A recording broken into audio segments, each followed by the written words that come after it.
We've just heard 3 very brief readings from the Bible.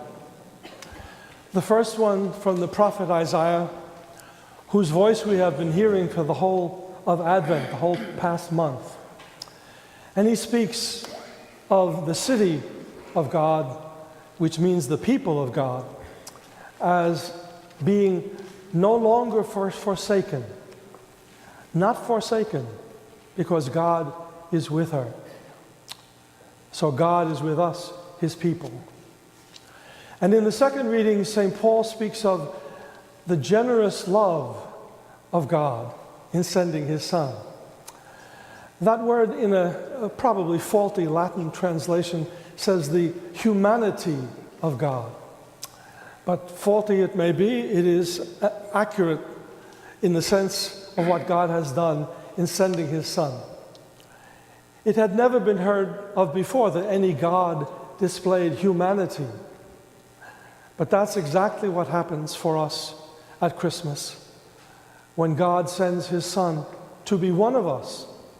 The Word is made flesh, exactly like us, a genuine human being, experiencing all that we as human beings experience. And finally, in the Gospel, the central message is that Mary, the mother of Jesus, kept all these things in her heart. A lot was going on in her life, probably a very young woman who had been through some very difficult times.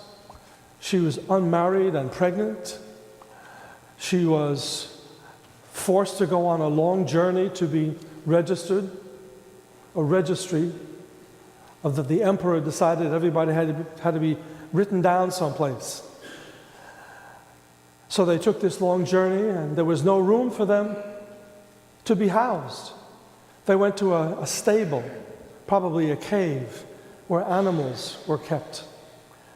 It looks very pretty in our creche that St. Francis started so many centuries ago. But a stable is a pretty dirty, smelly place. It was awful to bring a child into the world and lay him in a manger on a bit of hay. So Mary had all these things in her heart, and she didn't know what was coming in the future. But she kept them in her heart. The heart, as you know in the Bible, always means the deepest and most essential part of the human being. The heart is not just what we think of it medically as a pump that pumps the blood around the body. The heart is the deepest and most essential aspect of what it means to be human. So she kept all these things in her heart, and she gave that heart to God. First of all, 9 months before, when she first knew that she would be the mother of Jesus, and all through her life, we believe, she gave her heart to God.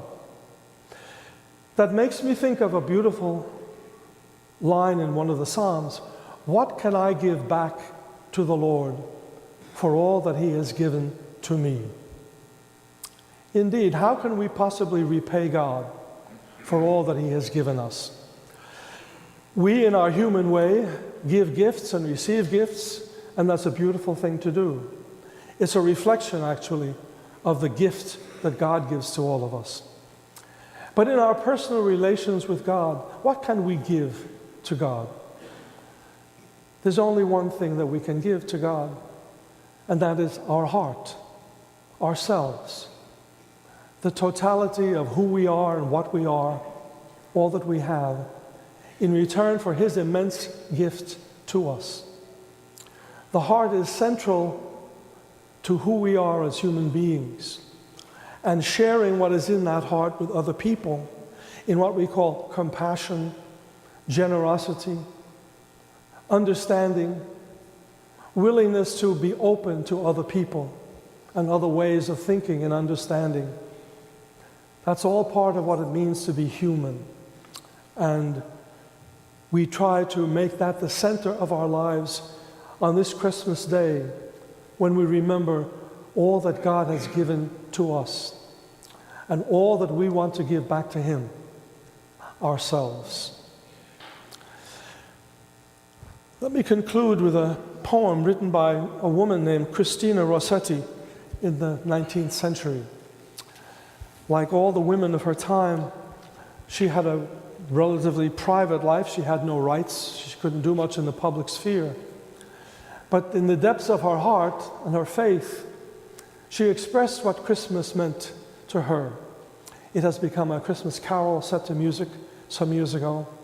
But the poem stands by itself for all that we've been thinking about in these readings from the Bible and how they relate to us as we celebrate this Christmas day. In the bleak midwinter, by Christina Rossetti. In the bleak midwinter, frosty wind made moan. Earth stood hard as iron, water like a stone. Snow had fallen, snow on snow. Snow on snow in the bleak midwinter, long ago. Our God, heaven cannot hold him, nor earth sustain. Heaven and earth shall flee away when he comes to reign. A stable place sufficed the Lord God Almighty, Jesus Christ. Enough for him whom cherubim worship night and day, a breast full of milk and a manger full of hay. Enough for him whom angels fall down before, the ox and ass and camel which adore. What can I give him, poor as I am? If I were a shepherd, I would bring a lamb. If I were a wise man, I would do my part. Yet what I can, I give him. Give my heart.